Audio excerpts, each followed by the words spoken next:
আমার কষ্ট হচ্ছে, আমি আমার দেশ ছাড়া, ঘর ছাড়া, সবকিছু জ্বালিয়ে পড়ে দিয়েছে। 32 নম্বর বাড়িটা পর্যন্ত জ্বালিয়ে দিল।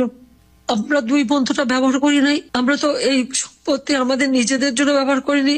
ওই বাড়ি থেকে 6 দফা আন্দোলন, ওই বাড়ি থেকে স্বাধীনতার ঘোষণা দিয়েছেন জাতিপিতা, আর ওই বাড়িতেই তো আমার বাবা মা সব জীবন দিয়েছেন, তাদের রক্তের দাগ। আমরা বঙ্গবন্ধু স্মৃতি জাদুঘর করে দিয়েছি।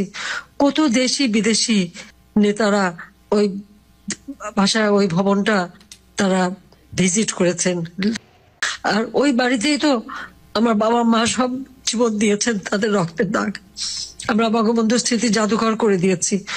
সেই স্মৃতিটুকু তারা জ্বালিয়ে পুড়ে শেষ করে দিল। যে স্মৃতিটুকু নিয়ে শুধু আমরা বেঁচে ছিলাম দুই বোন, সেটুকু রাখলো না। আমাদের অন্যায়টা কি? আমাকে কেন ফ্যাসিস্ট বলা হয়, আর কেন স্বৈরাচার বলা হচ্ছে? আমি কোন স্বৈরাচারী কাজ করেছি?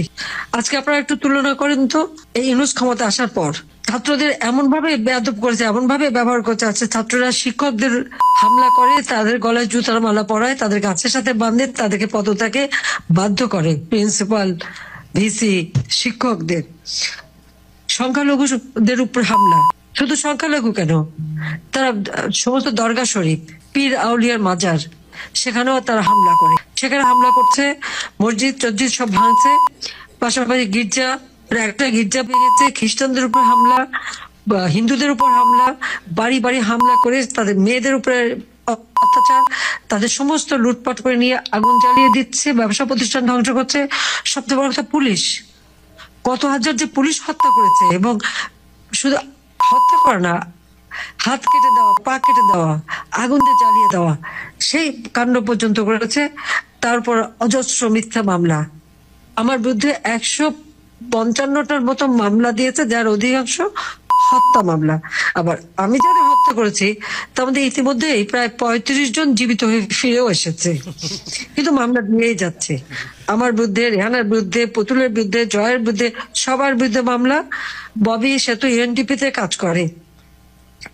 ববি, আমি, রেহানা, আমাদের সকলে, রেহা, পুতুল, সবাই। পুতুল WHO তে আপনারা জানেন যে সে আঞ্চলিক একজন ডাইরেক্টর হিসেবে, যেখানে 10টা ভোট ছিল, 10টা দেশের ভোট, তার মধ্যে সে 8টা ভোট পেয়ে সে এই পদটা WHO সে পেয়েছে।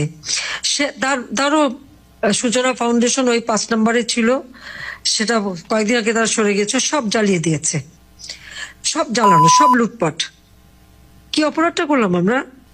খাদ্য নিরাপত্তা দিয়েছি, দারিদ্র্যের হার কমেছে, মানুষের কল্যাণ করেছি, মানুষের শিক্ষার ব্যবস্থা করে দিয়েছি। ফ্যাসিস্ট কে? 300-র উপর সাংবাদিকের অ্যাক্রেডিটেশন কার্ড বাতিল করে চাকরি খেয়েছে। 106 জন সাংবাদিকের বিরুদ্ধে হত্যা মামলা। প্রায় 100 জনের মতো সাংবাদিক আজ কারাগারে বন্দী। আওয়ামী লীগের নেতা কর্মীরা বন্দী। আওয়ামী লীগের প্রত্যেকটা নেতা কর্মী, একেবারে মানে রাজধানী ঢাকা থেকে নিয়ে শুরু করে উপজেলা পর্যায় পর্যন্ত, ইউনিয়ন পর্যায় পর্যন্ত, বাড়ি ঘরে আগুন দেওয়া, ব্যবসা প্রতিষ্ঠান সব ধ্বংস করা, এমনকি সংসদ সদস্য, সংসদ ভবনে যে হামলা, সংসদ কক্ষে যে এই ছাত্র নামধারীরা ওখানে বসে সিগারেট খাচ্ছে, পুরো সংসদ ভবনের দলিলপত্র, কাগজপত্র পুরাতে পারেনি, সেখানে তারা পানি ঢেলে দিয়ে এসছে নষ্ট করার জন্য। আমি জানি না এই ধরনের ঘটনা কিভাবে তারা ঘটায়। অর্থাৎ এদের হাত থেকে সমস্ত কিছু আজকে ধ্বংস।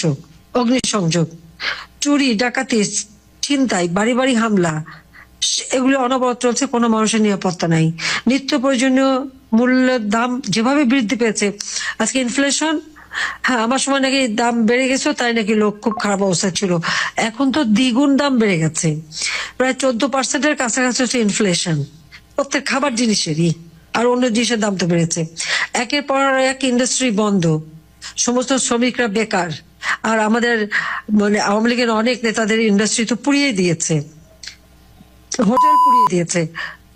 এবং এই যে গার্মেন্টস, আমরা সব থেকে, আমরা তো 2য় নম্বরে ছিলাম গার্মেন্টস এক্সপোর্টে, 50% তা কমে গেছে। সমস্ত ব্যবসা চলে যাচ্ছে, বিনিয়োগ চলে যাচ্ছে অন্য দেশে, কিছু ভারতে, কিছু শ্রীলঙ্কা, পাকিস্তান এবং বিভিন্ন জায়গায় চলে যাচ্ছে। দেশের অর্থনীতি সম্পূর্ণভাবে ধ্বংস, জিডিপি কমে গেছে, মাথা পিছু আয় কমে গেছে, মানুষের কর্মসংস্থান ব্যবস্থা নাই। তার উপর সন্ত্রাস জঙ্গি যারা ছিল সবাইকে জেল থেকে মুক্তি দেওয়া।